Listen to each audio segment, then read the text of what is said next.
मुख्यमंत्र्यांसह सर्व मंत्र्यांच्या ताफ्यातील वाहनांची संख्या अर्ध्यावर। इंधन बचतीसाठी मुख्यमंत्री फडणवीसांचे 6 मोठे निर्णय।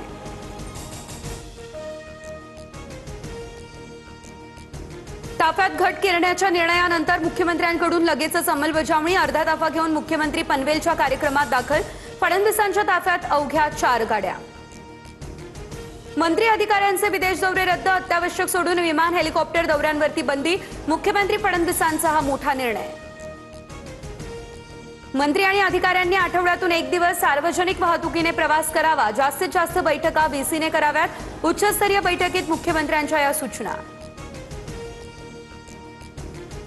पंतप्रधान नरेंद्र मोदी आणि अमित शहांच्या ताफ्यातील वाहनांमध्ये घट। इंधन संकटाच्या पार्श्वभूमीवर मोठा निर्णय।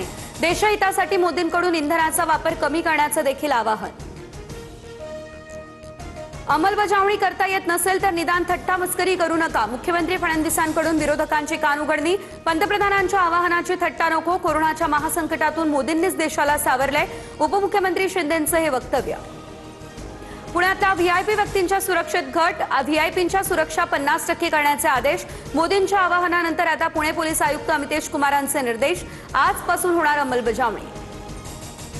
छत्रपती संभाजीनगर या ठिकाणी एमआयएम नगरसेवक मतीन पटेलच्या घरावरती बुलडोझर कारवाई। निदा खानला आश्रय दिलेल्या घरावरती पालिकेने चालवला बुलडोझर।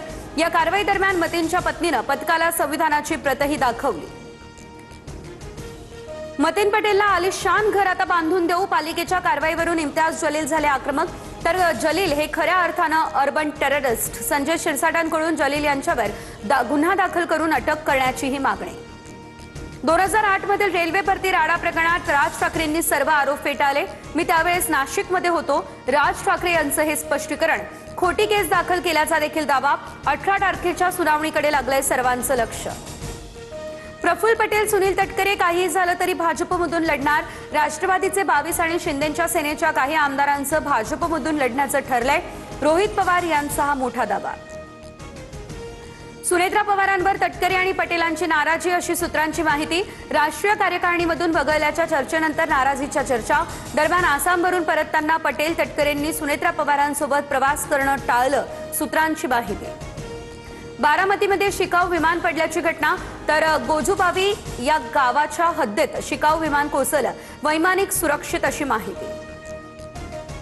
पुण्यातील पेट्रोल पंप चालकांना पेट्रोल आणि डिझेलच्या पुरवठ्यामध्ये घट। युद्धामुळे इंधनाच्या पुरवठा साखळीवर परिणाम। इंधन टंचाई निर्माण होण्याची देखील शक्यता निर्माण। सोनं आणि चांदीवरील आयात शुल्कात मोठी वाढ। आयात शुल्क 6% आता थेट 15%वरती। पंतप्रधान नरेंद्र मोदींकडून 1 वर्ष सोनं खरेदी न करण्याचं आवाहन। आयात शुल्क वाढलं त्यामुळे सोनं चांदीच्या दरात मोठी वाढ। सोन्याच्या दरात 8,000, चांदीच्या दरात 20,000 रुपयांनी वाढ। जीएसटीसह सोन्याचे दर 1,63,770 रुपयांवर। तब्बल 8 नीट पेपरफुटी प्रकरणातील संशयित आरोपी शुभम खैरनारला 2 दिवसांचा ट्रान्झिट रिमांड। सीबीआय संध्याकाळी शुभमला घेऊन दिल्लीला जाणार। उद्या सीबीआय कोर्टात हजर करणार। पुण्यातील हडपसरमध्ये नामांकित रुग्णालयासमोर संशयास्पद वस्तू आढळली। घटनास्थळावर बॉम्बशोधक पथक दाखल। तर संशयास्पद वस्तू घेऊन पथक रवाना। उद्यापासून दूध महागणार। अमूल आणि मदर डेअरीच्या दूध दरामध्ये 2 रुपयांची वाढ। सर्वसामान्यांच्या खिशाला आता फटका।